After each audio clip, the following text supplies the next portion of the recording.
La Dirección Nacional de Registro de Datos Públicos invita a la ciudadanía a conocer nuestros trámites en línea.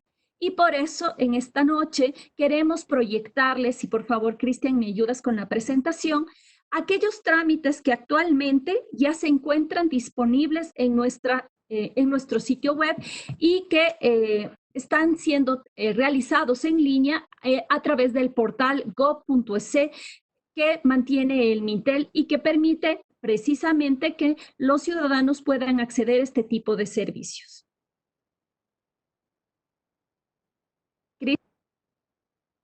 ¿Me confirmas, Cristian? ¿Podemos proyectar?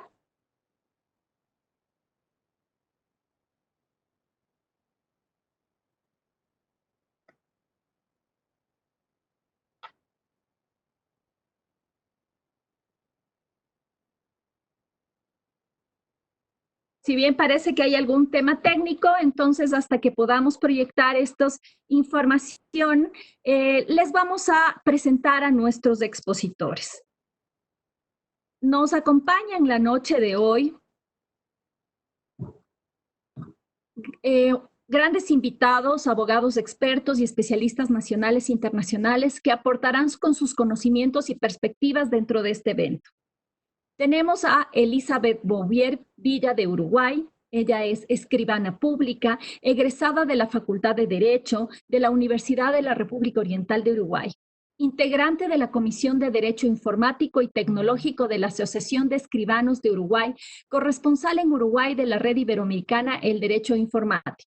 Expositora en congresos y eventos en Argentina, Costa Rica, Bolivia, España y Uruguay en temas como gobierno digital, firma electrónica y protección de datos personales. También nos acompaña desde Uruguay Javier Portman, escribano público, egresado de la Facultad de Derecho, Universidad de la República Oriental de Uruguay, cocoordinador de la Comisión de Derecho Informático y Tecnológico de la Asociación de Escribanos del Uruguay, delegado de protección de datos, expositor en foros nacionales e internacionales en materia de firmas electrónicas, así como en aspectos vinculados al derecho informático. Nos acompaña también el magíster Marco Antonio Rodríguez, quien es abogado y doctor en jurisprudencia, cuenta con un diplomado superior y maestría en Derecho en mención Derecho del Mercado de la Universidad Andina Simón Bolívar, tiene estudios de posgrado en alta gerencia empresarial en el Instituto de Altos Estudios Nacionales, diplomado superior en gobernanza y liderazgo político en el IDE Business School de la Universidad de los Hemisferios y curso de posgrado en Gobierno y Políticas Públicas realizado en Santiago del Chile en la Universidad del Desarrollo. Ha sido conferencista en varios congresos latinoamericanos de derecho bancario, de la Federación Latinoamericana de Bancos, así como congresos latinoamericanos de gestión de crédito, en varios cursos nacionales en materia de prevención de lavado de activos, temática en la que es capacitador acreditado en la OEA-CICAD. Ha sido profesor de posgrado en la Universidad San Francisco de Quito, Universidad Católica Santiago de Guayaquil, Universidad Andina Simón Bolívar y en la Universidad de los Andes en las materias de Derecho Constitucional Económico, Derecho Penal Económico y Derecho Bancario. Es miembro del directorio de Fondo de Liquidez del Sistema Financiero Ecuatoriano, técnico y legal de la Asociación de Bancos Privados del Ecuador, procurador judicial y asesor general legal de Equifax Ecuador, así como también asesor legal de otras entidades relacionadas con el sistema financiero. Finalmente, nos acompaña también esta noche Cristian Espinosa Velarde, abogado por la Universidad de las Américas, máster en Derecho de Ciberseguridad y Entorno Digital por la Universidad León, España, Certified Policy Maker por la INCIBE, España, Chief Security Enjoy para Ecuador por el IEBEN PAX, coordinador de la DINARDAD, asesor de gobierno electrónico para Ecuador y asesor jurídico para las cámaras empresariales y entidades financieras nacionales. Esperemos que ahora sí podamos proyectar los nuevos trámites que se están brindando a la ciudadanía a través del portal gov.es para dar ya inicio con la transmisión y la conferencia. ¿Me confirmas, Cristian, por favor? Perdón, hay un problema de saturación en el enlace. Estoy tratando de solucionarlo, solo necesito un minuto. Ok, mientras tanto queremos agradecer a nuestros invitados, sobre todo a los invitados internacionales que se han dado cita en esta noche y que nos han aceptado esta invitación para compartir sus experiencias y sus conocimientos en el ámbito precisamente de la implementación de la firma electrónica en los distintos servicios que se puede, sobre todo, implementar para la ciudadanía en este proceso de transformación digital que estamos implementando ahora mismo, creo que en el mundo entero debido a la problemática de la pandemia. Y agradecemos a estos dos ponentes que también nos van a acompañar el día jueves, donde vamos a hacer la misma charla que el día de hoy, pero desde su aspecto práctico. En este aspecto, el día de hoy trataremos más temas conceptuales, más temas de criterios generales, y el día viernes estaremos más bien tratando sobre ya temas específicos a nivel práctico. Creo que vamos a tener que seguir con la presentación porque no se carga, definitivamente. Ok, vamos entonces con el inicio del seminario. La firma electrónica se encuentra regulado en la Ley de Comercio Electrónico, firmas y mensajes de datos publicadas en el Registro Oficial Suplemento 557 de 17 de abril de 2002. Su última reforma es de 10 de febrero de 2014.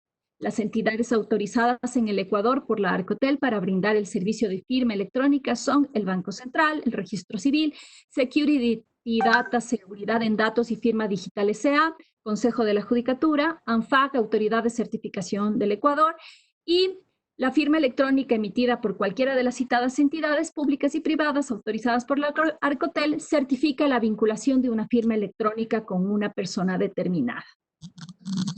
Para aclararnos estos y otros temas sustanciales, se dará paso a los expositores. Se aclara que durante todo el conversatorio se podrá dirigir preguntas a los expositores a través del chat, pero al final solicitará a nuestros ponentes que nos den la respectiva respuesta en el foro de preguntas. Vamos a iniciar entonces con el abogado Cristian Espinosa, quien le solicitamos que nos ayude con la respuesta a la siguiente pregunta. En el Ecuador, desde el 2002, se reconoce a la firma electrónica como de pleno valor jurídico en la Ley de Comercio Electrónico. Han pasado más de 10 años y aún no se ha universalizado su uso. ¿Podría explicar cuál ha sido la dificultad que no ha permitido su amplia implementación? Buenas noches con todos, gracias Lorena. Bueno, yo creo que si bien es cierto que contamos con una normativa que soporta el uso de la firma electrónica y que le da la misma validez que la firma hológrafa cuando hablamos de documentos electrónicos, debemos entender que creo que hay 4 posibles aspectos que pueden haber causado que la firma electrónica no se haya popularizado o universalizado en el país. El primero de estos definitivamente es una divergencia conceptual. Cuando hablamos de firma electrónica en Ecuador, estamos reconociendo una serie de,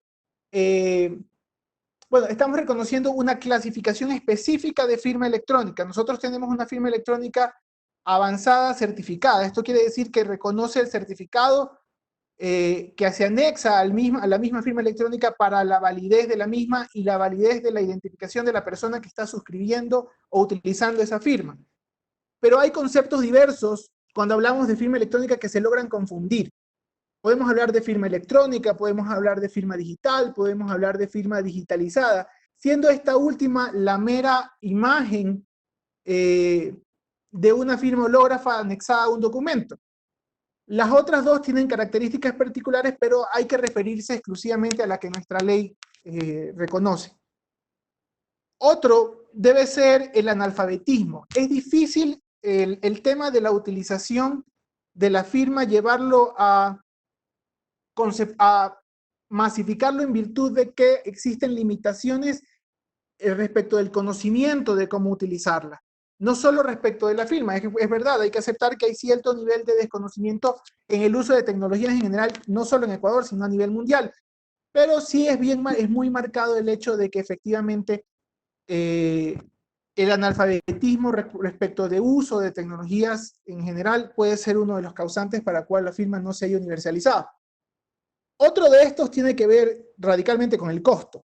Cuando hablamos del costo, tenemos que entender que la firma electrónica actualmente en el país genera una erogación no menor. Es decir, dependiendo de la entidad certificadora, dependiendo de el proceso o el tipo de medio de soporte para la firma y el certificado, hace que esta tenga una variación en el costo. Es necesario, dentro del proceso de universalización, tratar de que ese costo se reduzca a fin de que se pueda universalizar la adquisición de la misma. Y finalmente, temores de alguna u otra manera injustificados. Entendiendo efectivamente que la firma surte los mismos efectos y tiene todo un respaldo legal detrás para la presunción de derecho de la validez de la misma respecto de la identidad y respecto de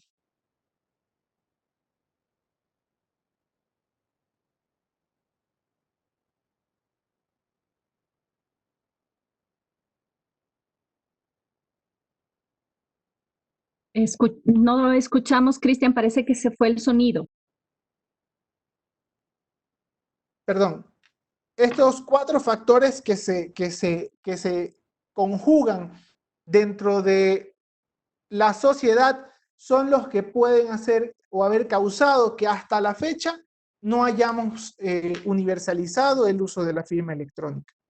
Yo creo que va un poco por ahí el tema de por qué no tenemos hasta ahora más procesos que utilicen la firma electrónica cuando ésta presenta unas grandes ventajas, especialmente en situaciones como la que actualmente vivimos.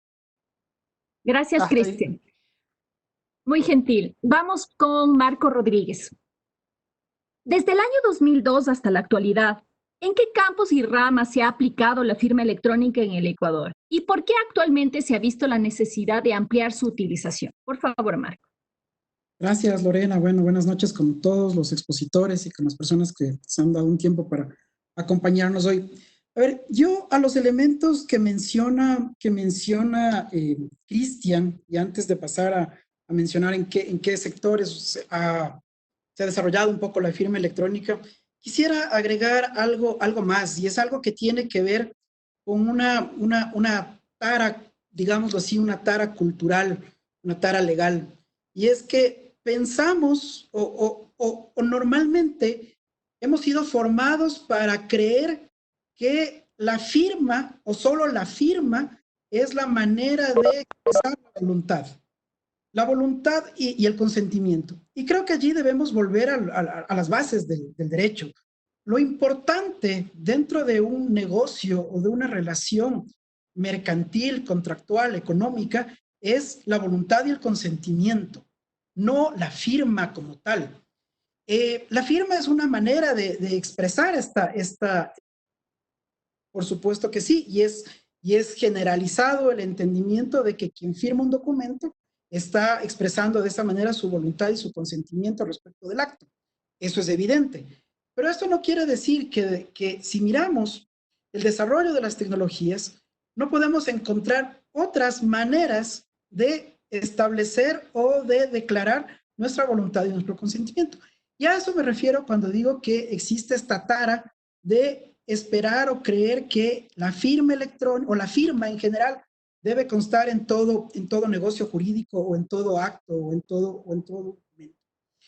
¿Qué ha pasado en el Ecuador? Como mencionó ya Cristian hace un momento, ha habido varios elementos que no han permitido el desarrollo de la firma digital, la firma electrónica en el Ecuador, en realidad, la firma electrónica en el Ecuador. Y han sido pocos los sectores que han podido incursionar en esto. Creo que un avance que se dio dentro de los sectores que comenzaron a aplicar la firma en el Ecuador fue precisamente en el ámbito tributario. En el ámbito tributario se comenzó a utilizar la firma electrónica como un mecanismo para hacer declaraciones de tipo tributario hace ya varios años. Se comenzó a utilizar también el mecanismo de firma electrónica para la suscripción de facturas electrónicas, facturas que luego hoy incluso se tienen un mecanismo de negociación, que son las facturas comerciales digitales. También en otros sectores se ha utilizado otros mecanismos de autenticación o de vinculación de las personas en el sector financiero mismo. Desde hace muchos años se utilizan otro tipo de mecanismos, no la firma electrónica como tal, pero otro tipo de mecanismos como son las claves electrónicas, los OTPs, los passwords de un solo uso, lo que se conoce en el argot regularmente como estas preguntas de bolsillo, preguntas de billetera para validar la identidad de una persona, preguntas tales como cuál es el segundo nombre de tu madre, cuál es el primer nombre de tu amigo, de tu mejor amigo, o cosas como este tipo de detalles que han permitido en otros sectores, también me refiero en este caso a la banca, el desarrollar o prestar servicios. Pero la firma electrónica como tal en el Ecuador, así como tal, como fue desarrollada en el marco de la Ley de Comercio Electrónico y firma electrónica, no ha tenido los avances que se esperaba hasta el momento, sino en casos muy esporádicos y muy puntuales, como hago referencia en este momento, Lorena.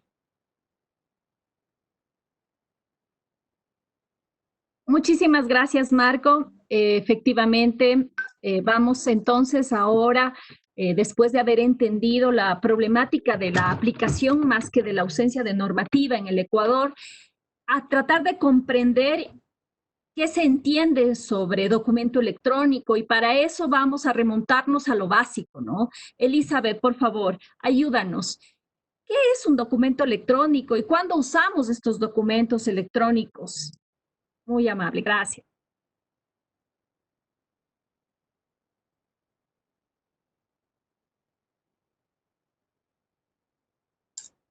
¿Me escuchan? ¿Me escuchan? Sí, Elizabeth, te escuchamos. Está perfecto. Bueno, buenas noches. Gracias, Lorena, por la invitación, y es un gusto para nosotros con Javier poder compartir con ustedes esta charla. Bueno, ¿qué entendemos, me pregunta Lorena, por documento electrónico? Si vamos a un concepto básico de documento electrónico, podemos ver tres partes en este concepto. Uno, podemos decir que el documento electrónico va a estar en un soporte material que va a ser un tipo de dispositivo electrónico. En cuanto al contenido del documento electrónico, vamos a ver que el contenido va a estar codificado con algún tipo de código digital. Y después vamos a tener cómo lo leemos, cómo lo reproducimos a ese documento electrónico, y bueno, vamos a tener que reproducirlo por los detectores de magnetización. ¿Qué quiere decir esto? Que si nosotros hacemos un paralelo entre el documento electrónico y el documento en soporte papel, vemos que ambos tienen las mismas características. El documento papel, valga la redundancia, tiene un soporte papel. El documento electrónico también va a tener un soporte, pero va a ser de tipo electrónico. El documento electrónico tiene un contenido, al igual que el documento papel, pero ese contenido va a estar escrito en un lenguaje binario. Y luego también va a poder ser leído y va a poder ser reproducido, pero va a poder ser reproducido a través de aquellos dispositivos electrónicos que nos permitan recuperarlo, que serán las tablets, los celulares o los ordenadores. Es decir, yo creo, como lo han dicho anteriormente tanto Marco como Cristian, que el no uso del documento electrónico de repente a la fecha con la agilidad que lo deberíamos estar usando, porque también la ley en Uruguay de documento electrónico es del 2009, o sea, de documento y firma, o sea que tiene ya sus años, es debido también a la falta de conocimiento sobre las potencialidades que tiene el uso de este documento electrónico. Este documento electrónico puede ser usado en cualquier área, pero si vamos al área específica del Estado, por ejemplo, que es donde podemos tener experiencia acá en Uruguay, debido a que Uruguay implementó en su Agenda 2020 que el documento, los trámites de la Administración Central al 2020 estuvieran 100% iniciados y finalizados en línea, cosa que todavía no se ha logrado, pero la meta que se ha alcanzado, no recuerdo exactamente, de repente Javier después me corrige y da el número más exacto, pero creo que anda entre el 60 y el 70% de la Administración Central de que se puedan realizar en línea, por lo menos iniciados y consultados. Esto le da una mayor agilidad al Estado, le da una mayor eficiencia en la gestión y también le da al ciudadano y al profesional que usamos los servicios del Estado, nos permite ahorrar tiempo y ahorrar dinero, porque desde nuestro hogar o desde nuestra oficina podremos iniciar el trámite, seguir el trámite y pagar, sean aportes, timbres o lo que sea, y podamos dedicar ese tiempo, ¿verdad?, a capacitarnos, a gestionar mejor nuestra oficina, a dar un servicio más eficiente a nuestros clientes. Y al Estado también le va a permitir eso. Acá en Uruguay se está implantando de manera bastante lenta pero firme, y les podemos contar que a nivel notarial tuvimos una muy linda experiencia la semana pasada, porque debido a esta pandemia, nosotros tenemos desde el año 2015 la acordada que nos permite utilizar el documento notarial electrónico, notarial electrónico. Y entonces podemos hacer certificados y podemos hacer traslados. No tenemos protocolo electrónico ni protocolización electrónica, pero sí nos podemos comunicar con la administración y con diferentes organismos del Estado a través de los certificados electrónicos.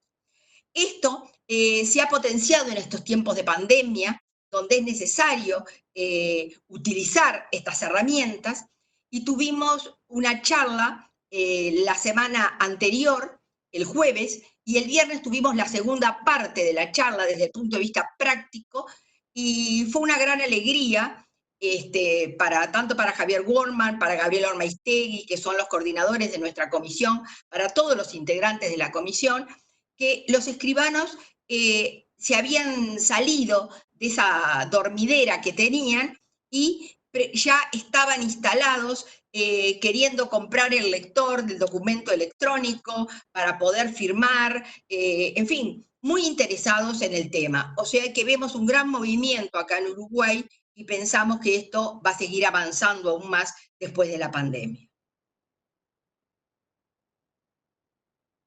Gracias, Lorena. Muchas gracias, Elizabeth. Muy informativo lo que nos acabas de señalar. Vamos a continuar con Javier Worman, quien también es escribano en Uruguay. Hay una pregunta en el chat que aprovecho ya un poco para contestar. Nos preguntan si el escribano es el equivalente al notario ecuatoriano. Así es, y Elizabeth y Javier son escribanos en Uruguay, que sería nuestro símil a notarios aquí en el Ecuador. Javier, por favor, explícanos tú, por favor, ¿qué es un mensaje de datos y cuándo se usa un mensaje de datos? Un poco para marcar la diferencia con lo que era un documento electrónico que ya nos enseñó Elizabeth en su intervención. Por favor, Javier. Muchas gracias, Lorena. Muchas gracias a todos los muchachos que me precedieron en el uso de la palabra, a Marcos, a Cristian. Muy interesante su exposición, y a Eli, que la conozco desde hace muchos años y como siempre brillante. Bien, el mensaje de datos, o qué entendemos como mensaje de datos, toda aquella, digamos, información generada, enviada o recibida mediante elementos electrónicos, ópticos, digitales, etc. No obstante, Lorena, esa categoría de mensaje de datos, que por lo que estuve pispeando está en la normativa ecuatoriana, nosotros en Uruguay no la tenemos como categoría jurídica. Digo, lo que la ley uruguaya, lo que la normativa en general nacional uruguaya trata, son el documento electrónico con todas esas características que nombró Eli y la firma electrónica. Y dentro de la tipología de la firma electrónica, nuestra ley distingue la firma electrónica común, digo, como un PIN, un correo, un password, la huella digital, la huella digital biométrica me refiero, firmas comunes, un PIN de un cajero automático, y la firma electrónica avanzada, que es la, digamos, que aplica criptografía simétrica, con una serie de más, con una robustez mucho mayor y con estándares de seguridad más afiatados. Eso es lo que la ley uruguaya trata en su normativa como distintas categorías. Al respecto, y un poco apoyando lo que decía Eli recientemente, en realidad lo que trajo aparejado, al menos acá, la pandemia fue todo lo que se había, digamos, intentado avanzar en los años anteriores. Rápidamente en estos 40 días se lograron cosas que en varios años anteriores no se pudieron lograr. Digo, no obstante, en Uruguay hay un elevadísimo apego a las tecnologías esto de pronto viene enmarcado por un plan que le otorga a los niños desde la edad escolar su propia computadora, su propia notebook en forma totalmente gratuita. Y esto viene desde el año 2006, o sea que ya llevan varias generaciones y lo que le da un estándar bastante elevado a cierto sector de la ciudadanía. Y también, y apoyando lo que decía Elizabeth hace unos minutos, hoy por hoy el Estado, yo después que Elizabeth hizo la referencia me entré a fijar, al 3 de marzo tiene el 88% de los trámites de la Administración Central en línea. Es decir, que el ciudadano le falta un 12% solamente de trámites de la Administración Central para la utilización de una firma que normalmente es electrónica común, sin perjuicio de la que la pueda utilizar avanzada, de la utilización en forma muy amigable del documento electrónico y, bueno, y para otros estándares de seguridad, la firma electrónica avanzada.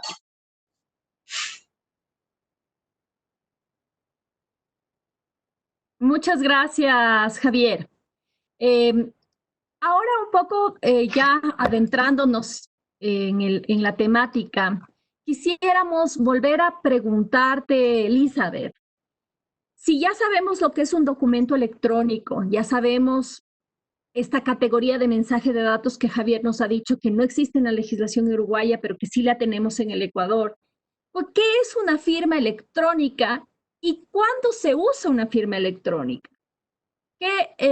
¿Cuándo nosotros podemos estar frente a un documento electrónico que amerita una firma electrónica y cuándo simplemente es necesario que solamente usemos un mensaje de datos sin la necesidad de esta firma electrónica avanzada, como bien nos ha señalado Javier? Por favor, Elisa. Bueno, la firma electrónica, si vamos a un concepto de firma electrónica, podemos decir que es aquel conjunto de datos que asociado a un documento electrónico nos va a permitir identificar al firmante y tener la integridad del documento, ¿verdad? Entonces, creo que esas dos características que tiene la firma electrónica nos van a llevar a ver cuándo usar el documento, en el documento electrónico, la firma electrónica. Ahora, como dijo Javier, nosotros en Uruguay, a diferencia de ustedes, tenemos la firma electrónica, que es un simple PIN, como digo, puede ser un simple PIN, o la firma electrónica avanzada. Nosotros, generalmente, si vamos a hablar de un trámite común, por ejemplo, en el Estado, vamos a poder utilizar la firma electrónica. Pero en la mayoría de los casos, se requiere la firma electrónica avanzada. ¿Y por qué requerimos la firma electrónica avanzada? Porque aquella es, como bien lo explicó Javier, la que nos va a dar la mayor seguridad y la mayor robustez, porque el mensaje va a ir encriptado, ¿verdad? Lo que no lo da en Uruguay la firma electrónica común, como le llamamos nosotros. Entonces, la mayoría de los documentos van a ir con firma electrónica avanzada para poder viajar en la red encriptados y que el receptor pueda no solamente tener la identificación del firmante, sino que también pueda tener la seguridad de la integridad del documento, ¿verdad? Por eso creo que aún en los documentos del Estado, ¿verdad? A no ser que sea un simple trámite, ¿verdad? Como puede ser una solicitud, no se me ocurre, pero una simple solicitud de deuda o casos por el estilo, en general también tenemos que pensar en la firma electrónica avanzada porque manejamos datos en el documento electrónico que va a ir por Internet. Y entonces allí, al viajar encriptado, le damos la mayor seguridad y robustez jurídica que requiere. Creo también que en la función notarial nosotros tenemos autorizado por la acordada, solamente podemos utilizar la firma electrónica avanzada. Y es bastante lógico debido al tema que tenemos de la seguridad jurídica que otorgamos a la documentación que expedimos. No sé si querés alguna otra aclaración o algo, si no, por ahí me quedo. Volver, pero le vamos a pedir a Javier que un poco complemente esta postura que tú acabas de tener ahora, indicándonos cuáles son las características más importantes que tiene una firma electrónica. Esta que nos acaba de enseñar Elizabeth, la que se requiere para construir un documento electrónico con plena validez.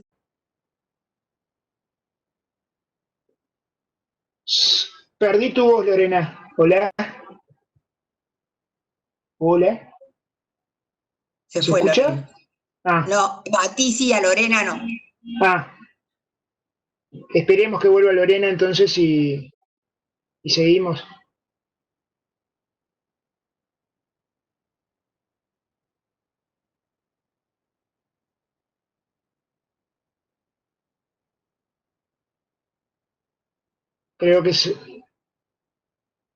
Creo que Lorena está off. Ahí volvió. Se perdió. ¿Aló? ¿Me escuchan? Ahora sí. La habíamos perdido. ¿Me escuchan? ¿Aló? ¿Me escuchan? Sí, ahora sí. Ah, ya, qué bueno. Ok, volvía entonces con Javier. ¿Me escuchas, Javier? Sí, totalmente. Me preguntabas, Lorena, las características de la firma electrónica. Sí, las que justamente la diferencian de este mensaje de datos o de lo que en la legislación uruguaya es.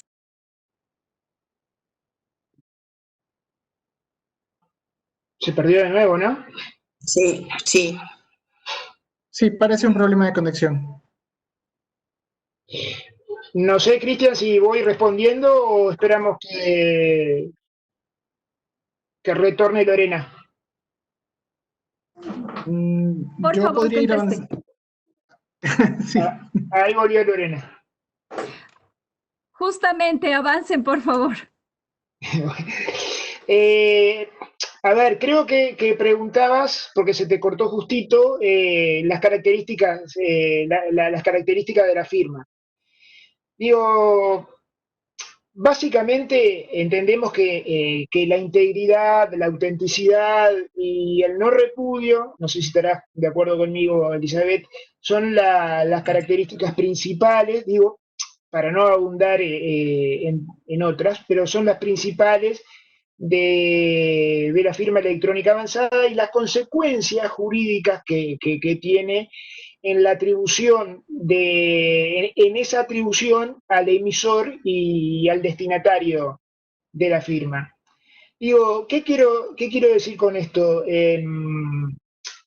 Digo, capaz que la comparación no es demasiado buena, pero a ver, como decía Elizabeth hace unos instantes, nosotros en el ejercicio de la actividad profesional utilizamos un tipo de firma que es la firma electrónica avanzada, como decía Elizabeth, y a su vez y paralelamente la superintendencia de la labor del notariado uruguayo la tiene la Suprema Corte de Justicia. Entonces, cada vez que el escribano va a realizar su documento en forma sincrónica, cuando va a estampar su firma electrónica avanzada en ese documento, se controla si el escribano, si el notario está en actividad o no está. Digamos que si no está en actividad, esa firma electrónica es imposible, esa firma electrónica avanzada por parte del notario es imposible de realizar, no se puede hacer. Por el contrario, en un soporte papel, el escribano, digo, que habiendo estado habilitado, perdiera esa habilitación por cualquier motivo, podría eventualmente seguir firmando sus documentos. Entonces, ¿a qué voy? Digo que es una garantía de seguridad adicional muy importante a los efectos del ejercicio de la función notarial. Digo, después podemos ver cada una de los requisitos de integridad, autenticidad, no repudio y, digamos, qué significa desde el punto de vista jurídico cada una de ellas. Pero me quedaría por ahí, si te parece, Lorena, y si quedó clara la respuesta, si no abundamos. Muchas gracias, Javier. Este internet no me permitió escuchar todo, pero creo que podemos avanzar con la siguiente pregunta para Elizabeth. ¿Podrías aclararnos un poco más los conceptos de equivalencia funcional y de no repudio? ¿Y por qué estos conceptos ayudan a permitir la plena validez jurídica del documento electrónico?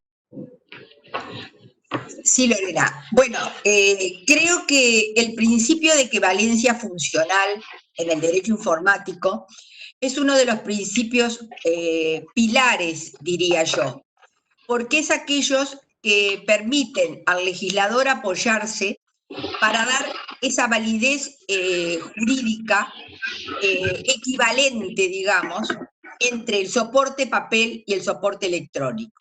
¿Y qué quiere decir equivalencia funcional? Que creo que a veces no lo tenemos bien claro. Equivalencia funcional es que tanto de lo que estamos hablando, la firma en el mundo real y en el mundo electrónico van a tener la misma función. El principio de equivalencia funcional no nos está indicando que son la misma cosa, porque evidentemente una firma autógrafa no es lo mismo que una firma electrónica, pero sí cumple la misma función. ¿Cuál es la función? La función es identificarnos, ¿verdad? Identificar al firmante del documento. Y es por esa razón que se aplica el principio de equivalencia funcional para decir en la ley que la firma electrónica será electrónica avanzada, en el caso nuestro, será la equivalente y tendrá la misma eficacia y valor que la firma autógrafa y que el documento electrónico tendrá el mismo valor y eficacia jurídica que el documento escrito, ¿verdad? Y el principio de no repudio justamente es aplicable a la firma electrónica, como ya lo había nombrado Javier. ¿Por qué? Porque eso va a permitir que una vez firmado electrónicamente el documento, es decir, adjuntándole la firma electrónica al documento electrónico, el firmante no va a poder decir que no es de su autoría ese documento, porque va a estar totalmente identificado y va a ser posible que el receptor lo identifique. Entonces no va a poder de ninguna manera realizar el no repudio. Creo que son los dos principios que se aplican cuando el legislador da la equivalencia funcional o cuando le da la misma valor y eficacia jurídica al documento electrónico con el documento escrito y a la firma electrónica con la firma autógrafa. No sé si quedó claro. Muy bien, muchísimas gracias. Efectivamente, nos quedó claro. Por favor, vamos a preguntarle a Javier, ¿podrías explicarnos más el concepto de integridad y autenticación? Y al igual que los anteriores de equivalencia funcional y de no repudio, ¿por qué estos ayudan a construir este concepto de validez jurídica que requiere todo documento electrónico donde la firma es manifestación de voluntad?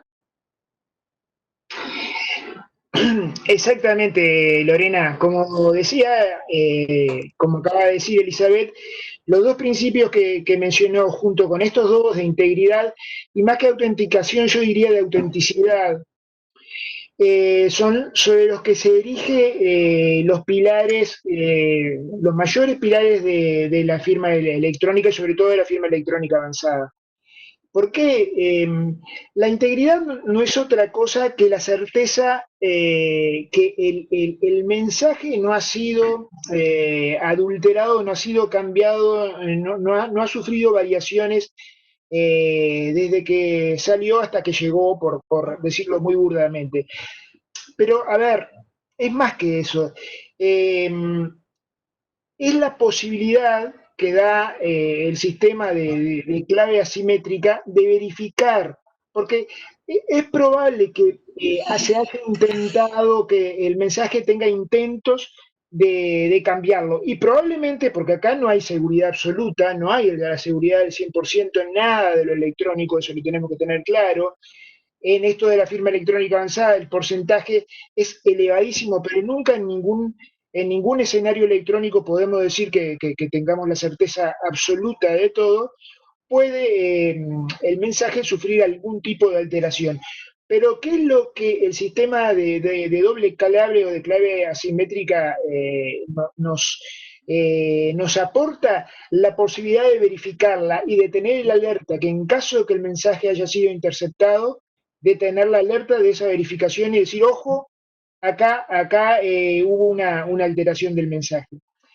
Esto de la integridad, reunido a lo de la autenticidad y al no repudio que hablaba recién Elizabeth, nos da la consistencia de todo este ecosistema de firma electrónica, porque la autenticidad hace que el mensaje que sale de una persona, que emite una persona, le sea jurídicamente atribuido a ella.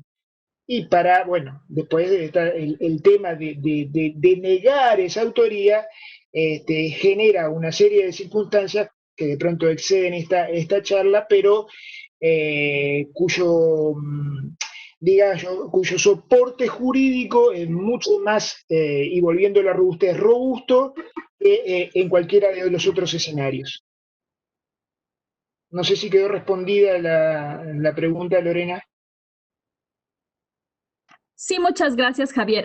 Tenemos varias preguntas de nuestros participantes y si primero podemos, antes de entrar al foro, ver si finalmente podemos proyectar, Cristian, las diapositivas que habíamos preparado para que nuestros invitados a esta reunión puedan enterarse de los servicios que la DINARRAP ya está ofreciendo en línea.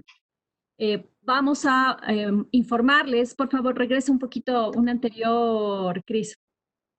Ya, empecemos entonces con los certificados que actualmente ya se están tramitando en línea por parte de la Dirección Nacional de Registro de Datos Públicos. No se olviden que la página para poder hacer estos trámites en línea es www.gov.es. El primer trámite que tenemos es la inscripción de nombramientos. El segundo, por favor, Cris. Tenemos también la inscripción y cancelación de contratos de prenda industrial y agrícola. El siguiente, Cris. Tenemos también la inscripción y cancelación de contratos de compra-venta con reserva de dominio. Siguiente, por favor, Cris. La inscripción y cancelación del contrato de leasing. Por favor, Cris, el siguiente. La inscripción de posesión efectiva. Siguiente, por favor, Cris. La inscripción de poder o mandato general o especial, así como su revocatoria. Siguiente, por favor, Cris. La inscripción de aclaratoria, adenda, modificatoria, resiliación, cesión de derechos. Por favor. Una más. Y la inscripción de aumento de capital de compañía.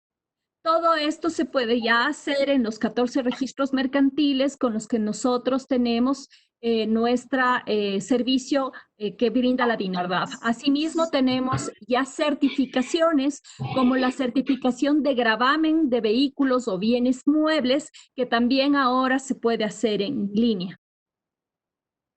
Y finalmente, certificaciones sobre distintos actos societarios como aumento de capital, disminución de capital, registro de nombramientos, entre otros. Estas son ya servicios que nos ha costado mucho implementar en estas últimas semanas, pero que ahora tenemos el orgullo de decirles que muchos ya están operativos y que otros requieren únicamente pulir ciertos temas de pago y que estarán listos a partir de este día miércoles. Pero para la DINARDAF es un orgullo ver cómo nos hemos estado adaptando como registros mercantiles precisamente a esta transformación digital obligada que estamos viviendo en el mundo y que ya podemos dar a nuestra ciudadanía estos servicios digitales y que nuestros registradores están recibiendo las capacitaciones que les dan la plena convicción de que su trabajo no solo es eficiente, sino que además está estrictamente apegado a la normativa ecuatoriana vigente. Vamos a continuar con las preguntas que estaban programadas. Tengo dos más para los expositores y de allí avanzamos con el panel de preguntas de nuestros participantes que han hecho varias en el chat. Marco Rodríguez, por favor. En el ámbito mercantil, específicamente bancario o incluso de mercado de valores, ¿cuándo habría la necesidad de utilizar firma electrónica y cuándo mensaje de datos? Por favor, ayúdanos con tu respuesta. Gracias. Gracias, Lorena. Mira, la legislación ecuatoriana tuvo unos importantes avances en los últimos años en ese tema. La reciente reforma del Código de Comercio habilita a que los documentos, ciertos documentos mercantiles, los títulos valor, los valores en general, puedan ser suscritos a través de firma electrónica y con esto darles validez para su uso, para su circulación. En términos generales, yo diría que debería entender que en las legislaciones los requerimientos de firma como tal, deberían estar claramente expresados en la norma. Es decir, en la medida en que una norma no te diga expresamente que requieres la firma, debería permitirse que la aceptación respecto de estos actos se los instrumente a través de cualquier otro mecanismo que no necesariamente sea la firma. Volviendo entonces a lo que me mencionabas, actualmente tenemos pocos casos en donde expresamente se hace señalamientos o se remite a la necesidad de una firma electrónica o una firma como tal en varios documentos. En la mayoría de los casos lo que tenemos es la necesidad de aceptación o de voluntad, suscripción de los documentos. En ese sentido, yo diría que hoy los títulos valores evidentemente requieren una firma porque así lo determina la normativa vigente, el Código de Comercio. Actos registrales alrededor de actos mercantiles o de la actividad bancaria o de la actividad del mercado de valores requieren también firma para ser registrados y también firma de parte del registrador mercantil, así como de los notarios que dan validez a esos documentos. Y por cierto, en este punto quisiera mencionar que en el caso ecuatoriano, la necesidad de que los notarios cuenten con firma electrónica es una necesidad que ya estaba establecida en la ley para la optimización del sector bursátil, si no recuerdo mal, ya de hace algunos años, en donde ya se establecía con claridad meridiana que existía la de que los notarios cuenten con electrónica, lo cual quizá en este momento, en las circunstancias en que nos encontramos, en varias problemáticas que se han ido presentando respecto de la suscripción de documentos mercantiles como civiles en general. Pero bueno, haciendo este paréntesis, creo que allí tienes unos casos específicos de suscripción de documentos con firma electrónica. En otros casos, yo sostengo que debería o que se puede dar validez a estos documentos con otros mecanismos, como la aceptación a través de otros instrumentos. Ya mencionaba hace un momento los OTPs. Y me parece que Javier hacía una aclaración bien interesante que yo anoté acá, que decía que el sistema electrónico se trata de cubrir los riesgos, pero que tenemos que estar claros. En materia de electrónica y digital, no tenemos ningún sistema que sea 100% infalible o 100% seguro. Se busca tener todos los métodos o todos los mecanismos para darle validez a esto. Pero lo que yo sí quiero agregar en este punto es que los hechos nos van mostrando que muchos de los desarrollos tecnológicos son mucho más seguros que aquellos que se utilizan tradicionalmente, como la firma autógrafa. Tenemos la tara, yo vuelvo a utilizar esta palabra porque creo que grafica exactamente lo que nos pasa.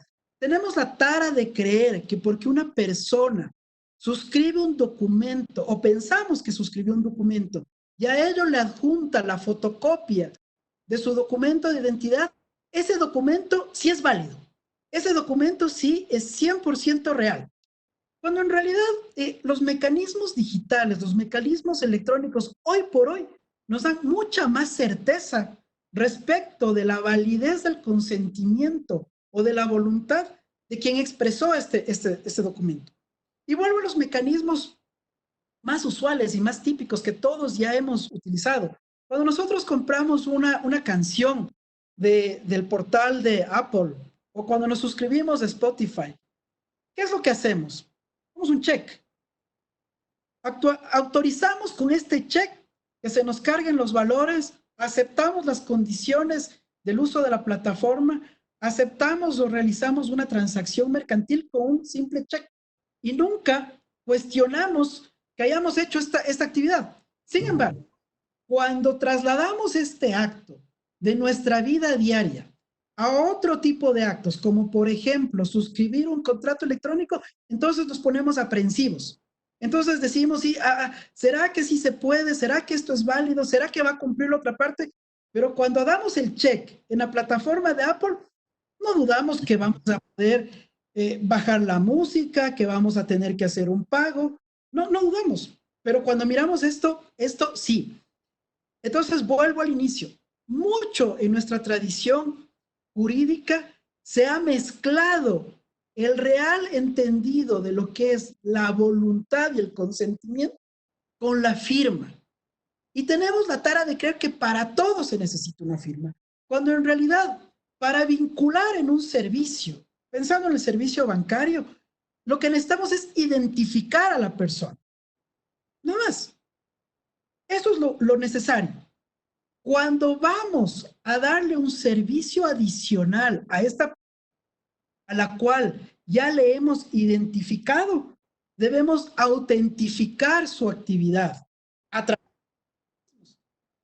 Y por residuo, deberíamos requerir la necesidad de firmas electrónicas para determinados y puntuales actos establecidos en la normativa, o como dice la normativa española, para aquellos actos que por su especial requerimiento requieren ciertas seguridades, palabras más, palabras menos, si no recuerdo mal, la normativa dice.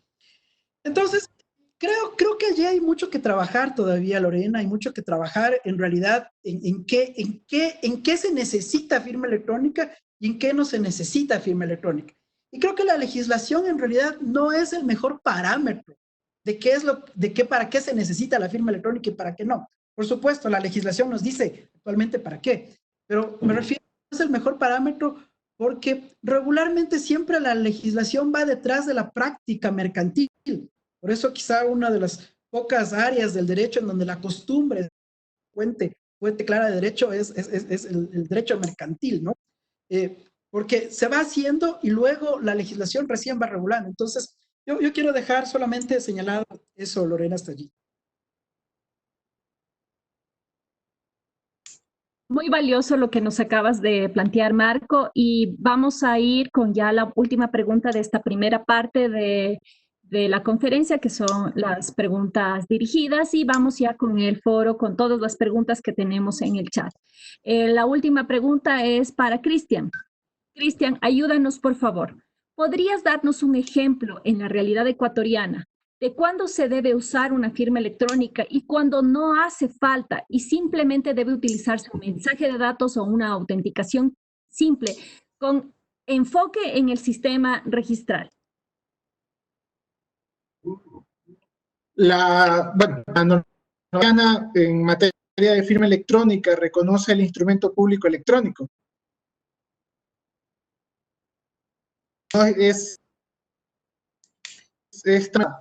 Más allá de la percepción general de que obviamente depende del uso de la firma electrónica de los efectos jurídicos que se genera en el instrumento que se está generando, hay ejemplos claros en normativa ecuatoriana respecto de cuándo una firma electrónica es necesaria. El primero de estos, el artículo 51 de la Ley de Comercio Electrónico, mensaje de datos y firma electrónica, habla del instrumento público electrónico, dice que este instrumento público electrónico debe constar certificado electrónicamente, pero debe estar confirmado electrónicamente. Reconoce su validez jurídica y dice que adicionalmente estos deben conservar los requisitos, formalidades y solemnidades exigidos por la ley y cualquier otra norma que se aplique. Esto es básico como un ejemplo de cuándo una firma electrónica es necesaria, básicamente porque el instrumento requiere la formalidad, requiere la suscripción del mismo. Otro ejemplo es, por ejemplo, los certificados para poder ejercer cargo público. Hay normativa expresa de que estos certificados deben constar electrónicamente. Entonces es así que cuando estos instrumentos tienen o surten algún efecto jurídico, la firma electrónica se vuelve necesaria. Certificaciones, inscripciones, declaraciones responsables, como consta en la normativa de la Ley de Optimización y Eficiencia de Trámites Administrativos, deben constar firmados electrónicamente, por los efectos que genera, por la necesidad de contar con esa declaración, con esa relación entre el que lo firma y el instrumento que se suscribe.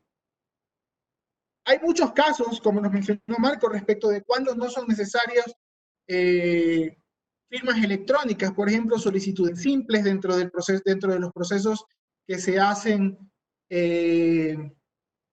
a las instituciones públicas respecto de información que la normativa establece que no requiere mayor formalidad.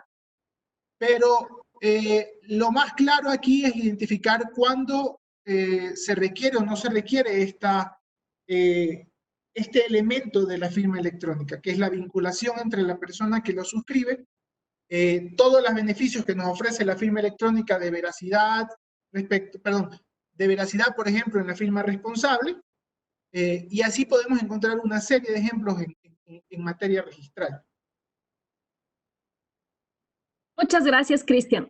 Tenemos una serie de preguntas, voy a tratar de agruparlas para que podamos dar contestación a todas y cada una de ellas.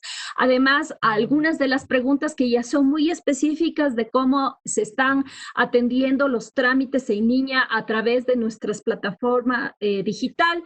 Les invitamos para que nos acompañen. Me acaban de corregir, efectivamente es el día jueves, porque el viernes es feriado, que vamos a tener nuestra charla en la que vamos a hablar ya del aspecto práctico. La de hoy es una charla conceptual, es una charla en la que estamos hablando de estos grandes conceptos generales que nos van a permitir aproximarnos a los trámites en línea que vamos a desarrollar ya el día jueves. Y por lo tanto, todas esas preguntas que tienen este corte en el que me dicen hay que subir o no el contrato a la plataforma, cómo lo subo, etcétera, yo lo que les diría es démosle el espacio que se merece ese tipo de preguntas y las respuestas para la claridad de todos los participantes para el día jueves. Nos vamos a centrar entonces en aquellas preguntas que son más bien de carácter general y voy a empezar con Javier Wordman. Ha habido varias preguntas sobre relacionadas con la misma temática, Javier. Pregunta. ¿Existe riesgo de falsificación de la firma electrónica? ¿Existen peritos o hackers a nivel mundial? Que entiendo yo que un poco la pregunta es para demostrar esa falsificación o también para causar esa falsificación. Y coincide con otra pregunta. ¿Se puede hackear o craquear una firma electrónica y cuáles son los riesgos? Esa es, por favor, Javier, ayúdanos con tu respuesta.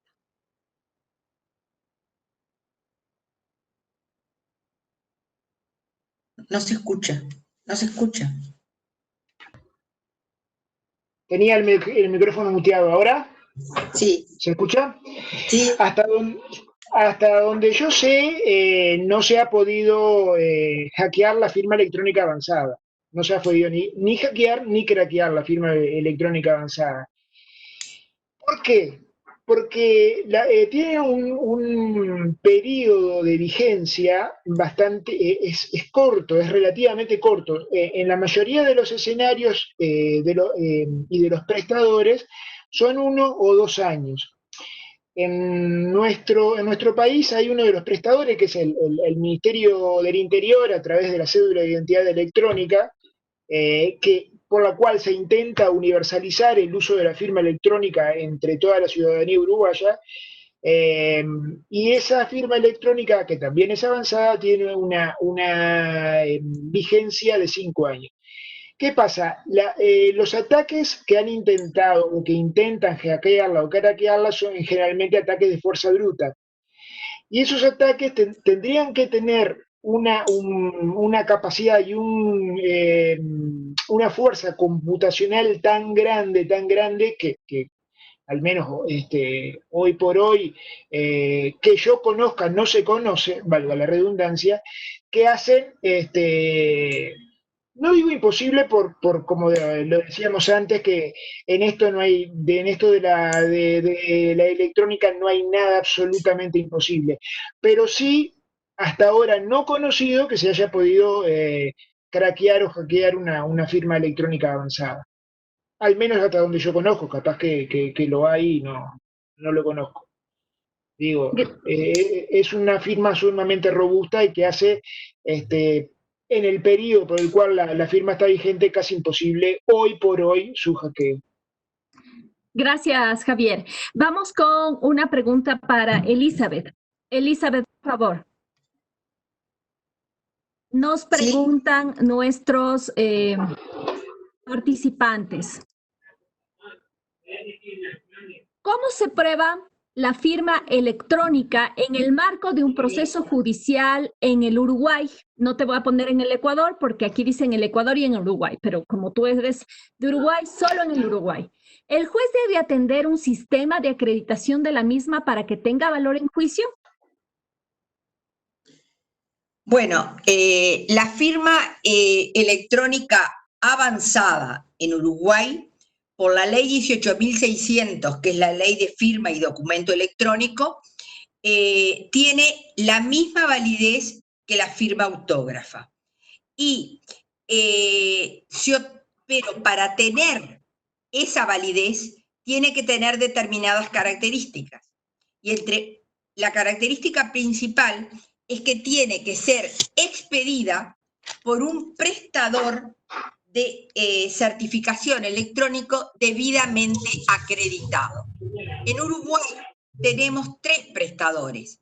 Uno es privado, el Hábitat, otro es público, el Correo, y otro es el Ministerio del Interior, que lo que pide, como dijo Javier, es la cédula de identidad electrónica.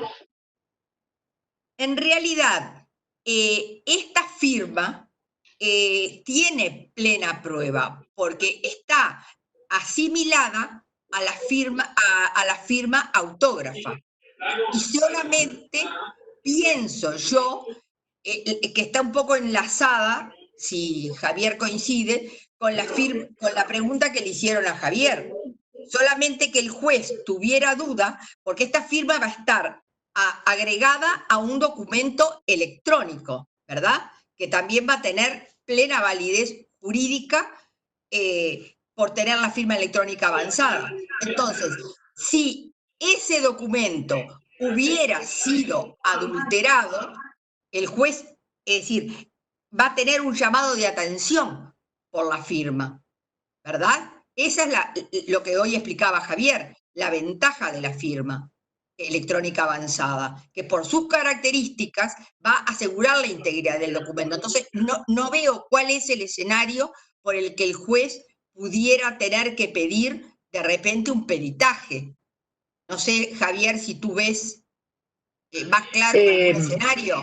Sí, perfecto lo que acaba de decir Eli, lo suscribo totalmente.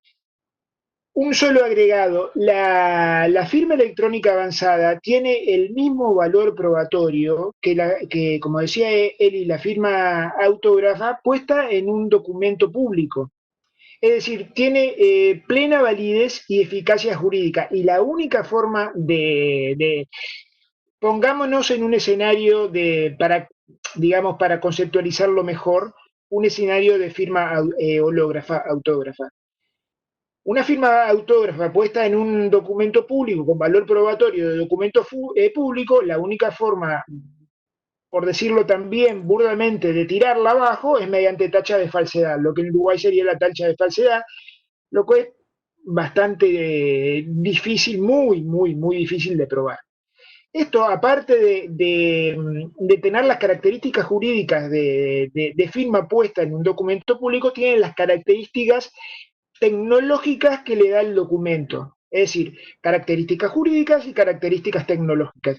Eso hace prácticamente imposible tirar un documento suscrito con esta firma, decir que no fue por quien dice ser, es básicamente imposible.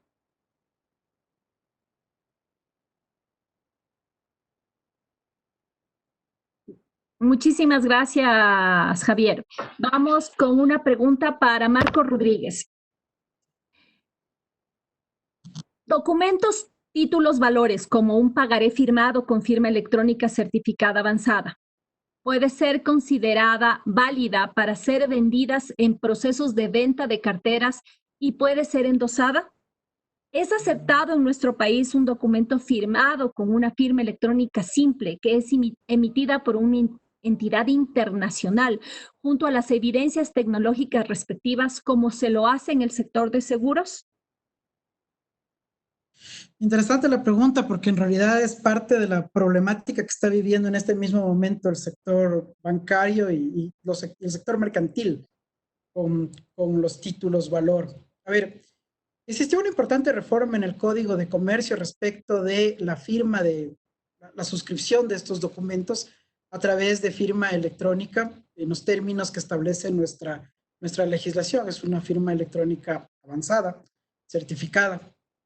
Y entendido así y suscrito así el documento, es un documento que tiene pleno valor jurídico en los términos que tanto Elizabeth como Javier y también Cristian hace un momento refirió, y debería poder circular. ¿Qué es lo que sucede detrás de esto, sin embargo?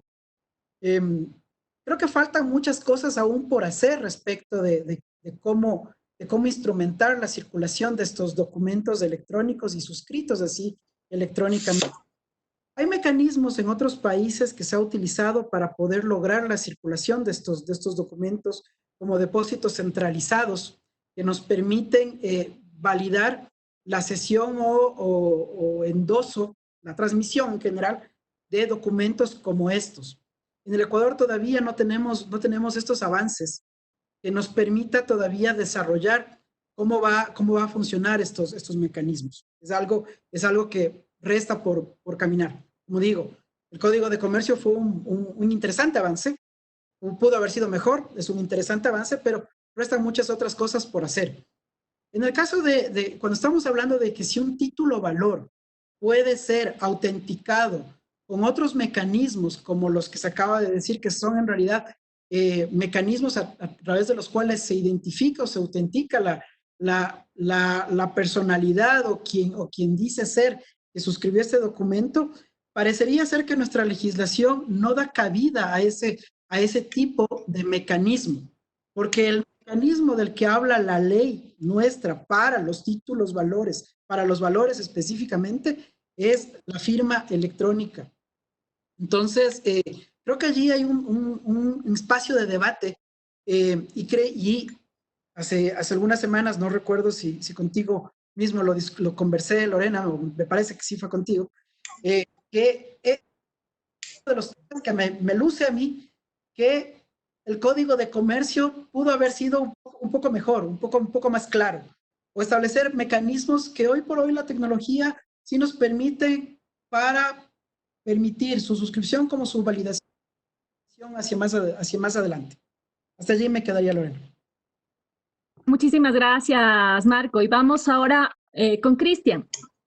Se conoce en el Ecuador un fallo judicial sobre el tema de firma electrónica, y aquí es muy importante conocer cuál es la interpretación de los jueces y cuál es la posición al respecto. Por favor, Cristian.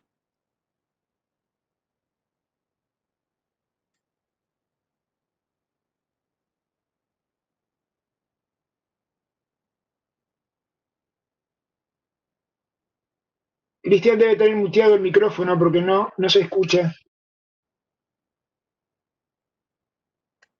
Cristian, ¿me escuchaste la pregunta? Cristian. Ok, hasta. Cristian, ¿me escuchaste la pregunta? No escucha bien. Perdón, perdí señal durante un momento. No. Ya, vuelvo a preguntarte. Vuelvo a plantearte la pregunta. Dice nuestro participante, ¿se conoce en el Ecuador un fallo judicial sobre el tema de firma electrónica? Y aquí es muy importante conocer cuál es la interpretación de los jueces y cuál es su posición al respecto. ¿Me escuchaste ahora sí? Sí, ahora sí la escuché. ¿Algún fallo que verse sobre firma como tal? No creo o no tengo conocimiento que exista. Lo que sí es, hay diversos fallos donde se hace la evaluación de la firma electrónica como medio probatorio. Vale entender que nuestra normativa le otorga una presunción ius tantum a la firma electrónica respecto de su autenticidad. Entonces, eso no implica que luego esta no pueda ser sometida a procesos de comprobación como técnicas periciales. Sin embargo, también hay que entender que nuestra normativa reconoce efectivamente los medios o las...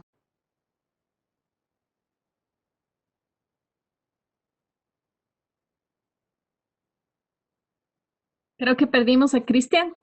Me parece que perdimos a Cristian, ¿no? Bueno, retomemos después que regrese Cristian, hasta eso podemos avanzar con otra pregunta, porque ya son 8:30 y hemos tenido bastantes preguntas para todos nuestros expositores. Por favor, Eli, si nos puedes tú ayudar con lo siguiente.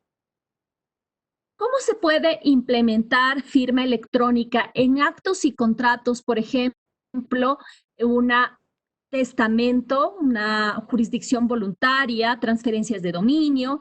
Y bajo tu perspectiva y experiencia, ¿cómo opera la fe pública en sede notarial frente a estos documentos electrónicos?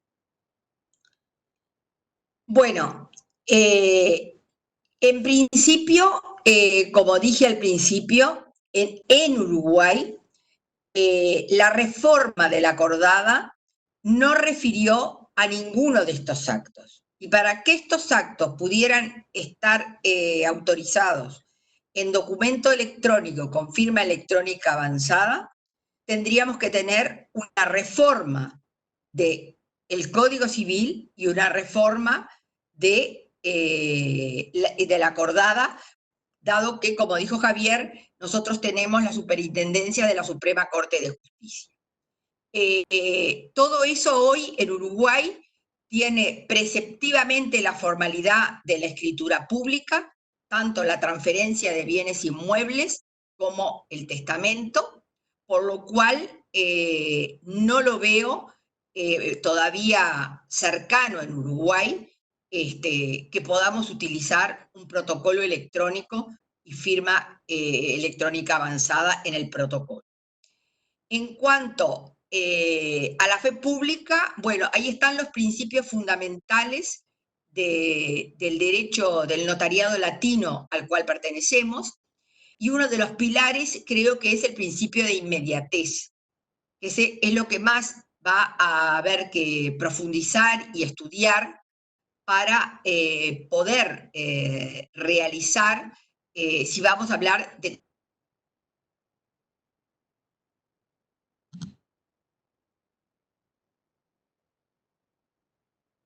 firmados electrónicamente, la fe pública creo que es uno de los pilares fundamentales, y siempre que el escribano actúe, va a actuar dentro y va a otorgar la fe pública. No creo que la firma electrónica avanzada o la firma electrónica en el caso de ustedes vulnere el principio de la fe pública, porque es una herramienta, no es más que una herramienta. Y estoy con Marco, que tenemos un poco, sigo la palabra de él, esa tara, ¿verdad?, de que nos van a quitar estas herramientas algunas jurisdicciones, y no, simplemente nos van a permitir hacer un trabajo más eficiente. Es decir, la fe pública creo que no tiene nada que ver con la firma electrónica avanzada. No sé si me estoy excediendo un poco en lo que estoy diciendo, Javier me puede corregir, pero te vuelvo a repetir, yo todos estos elementos que nos brinda la tecnología, como la firma electrónica, como el documento electrónico, los tomo como herramientas que nos dan. Y el notariado creo que si se va a tener que ayornar, se va a tener que ayornar en su técnica, pero no en su esencia, que la esencia sería la fe pública, digamos. El escribano estaría, si nos autorizan, estaría dando la fe pública tanto en un documento electrónico como en un documento papel. No creo que esté tocada la fe pública. No sé qué opina Javier, me gustaría tu opinión, Javier. Coincido totalmente coincido. Uno de los pilares del notariado latino es, como decía Eri recién, la presencialidad de él o los otorgantes del acto o el contrato respectivo ante el escribano, para que pueda el escribano controlar una serie de cosas, los posibles vicios del consentimiento, en fin, todo el contralor que hace el escribano. En su momento, en un delirio, yo pensaba que se podía sustituir la presencialidad,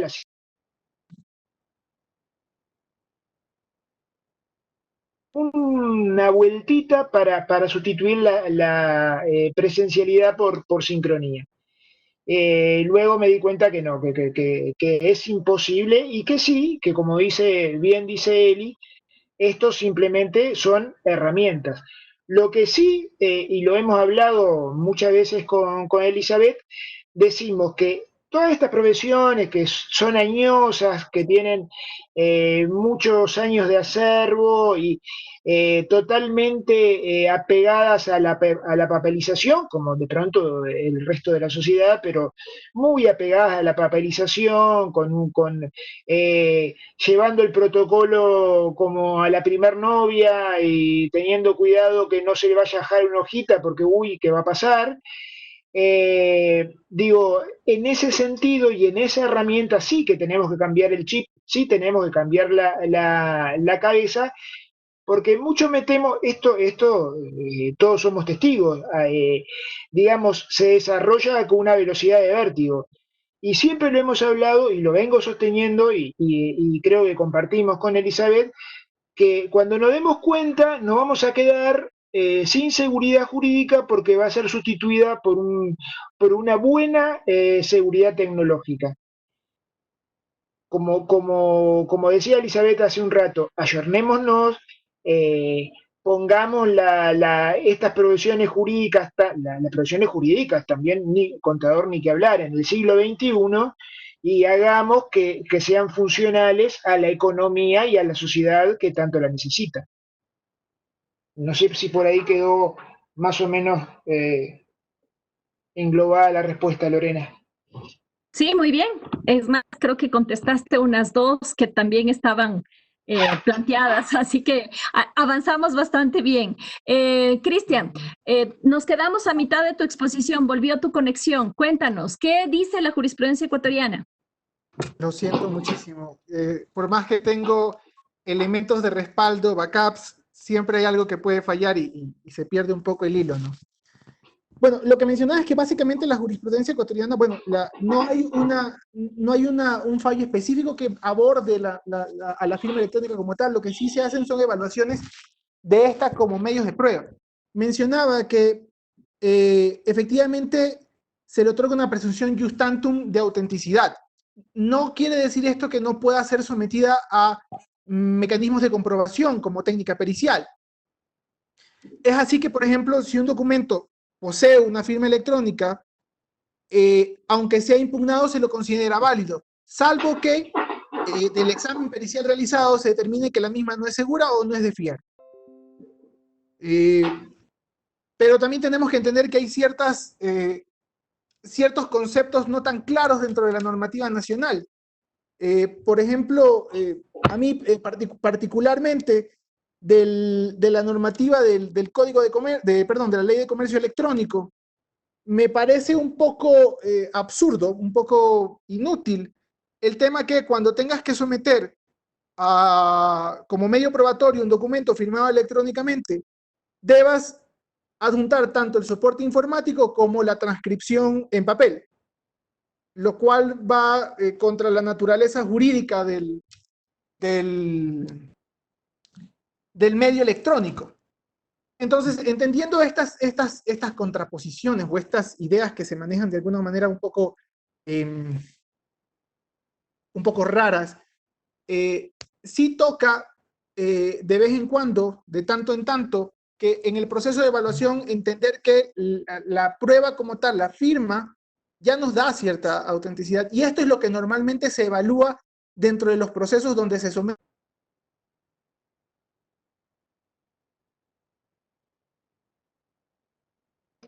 Otra vez creo que perdimos a Cristian. Sí. Ok. He encontrado en las preguntas una confusión. Perdón, volví. Ya, entonces termina, Cris, termina.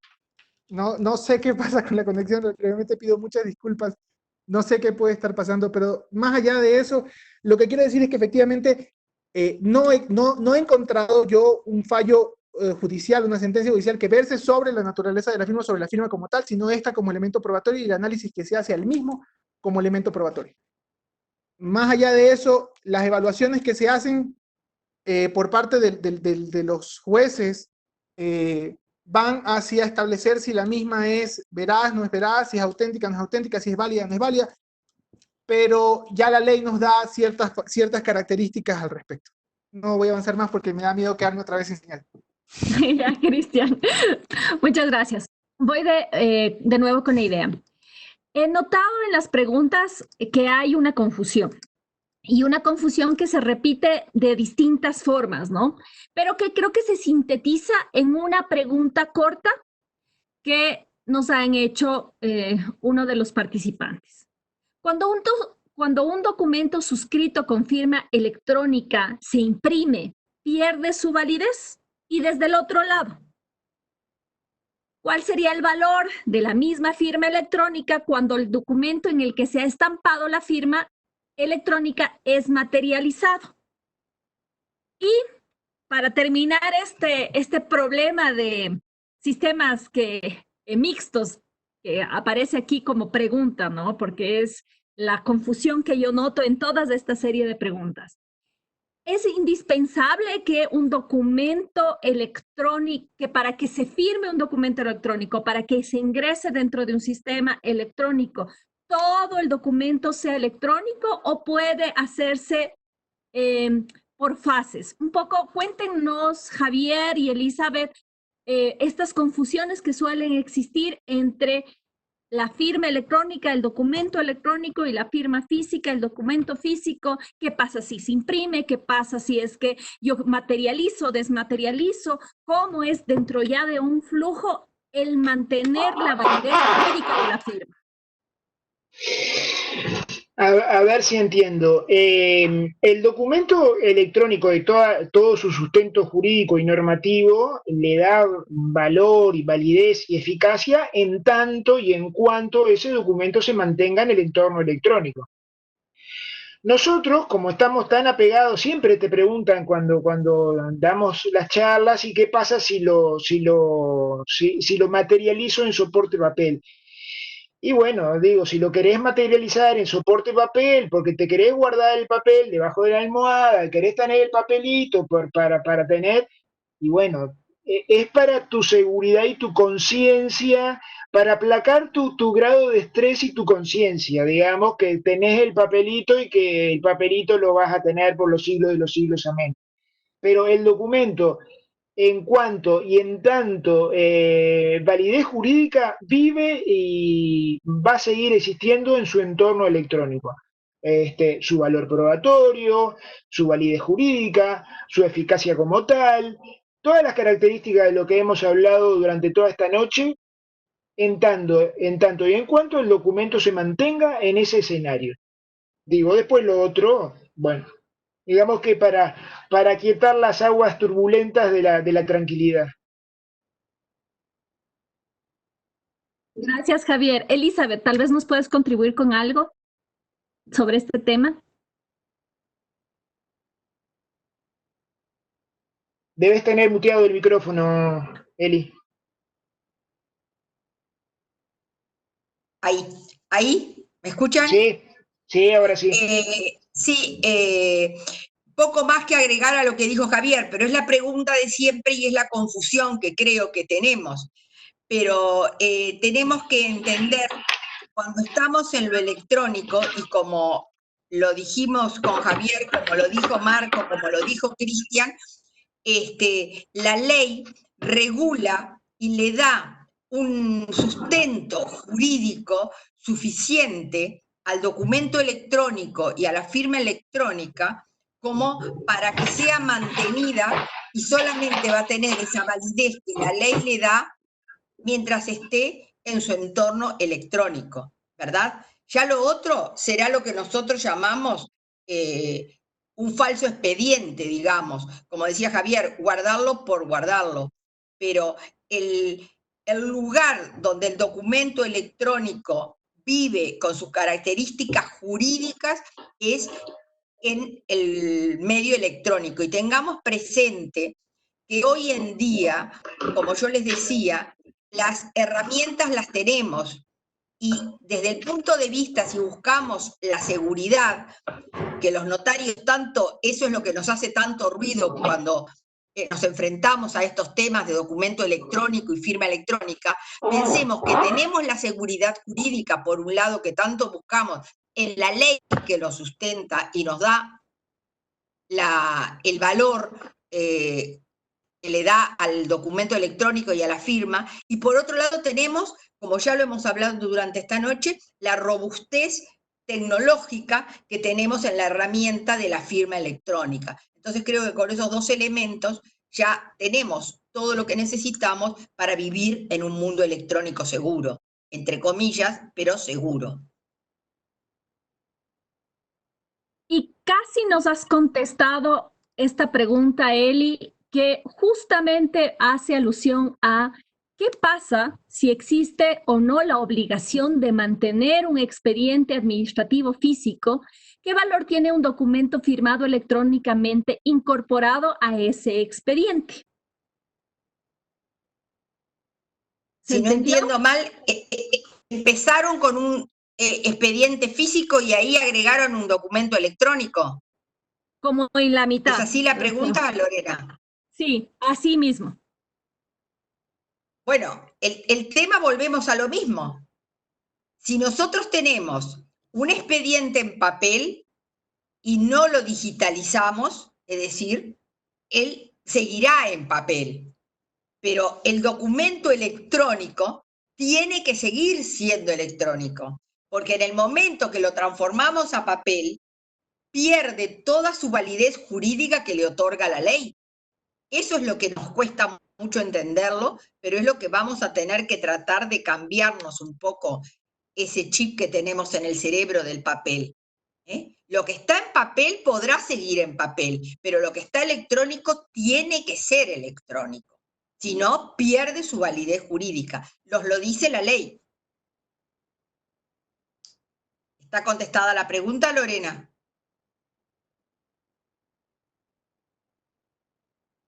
Creo que está sin señal. Sí. A mí me quedó clarísimo. Ok. Ok, Cristian.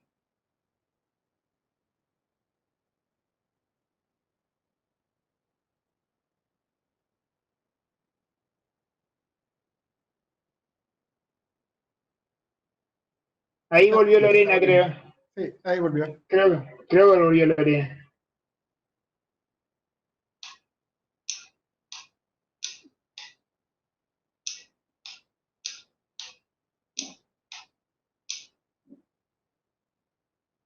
Debes tener muteado el micrófono, Lorena. No se te escucha. Estoy sin señal. Ah. No, ahí se te escucha. ¿Ahí me oyen?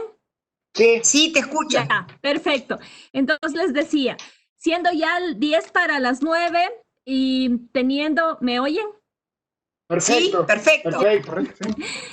Y siendo algunas de las preguntas más bien dirigidas a la charla que vamos a tener el día jueves, vamos a dar esta parte introductoria de cómo funciona estos trámites en línea que está estableciendo la DINARDAP, cuál es el valor de la firma electrónica en cada una de estas partes, y yo creo que con eso podremos saldar las preguntas respecto a cómo se va a implementar la firma electrónica ya en el proceso mismo de trámites en línea que ahora estamos ofertando como institución.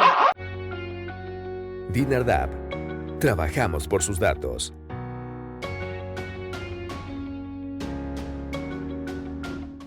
El gobierno de todos.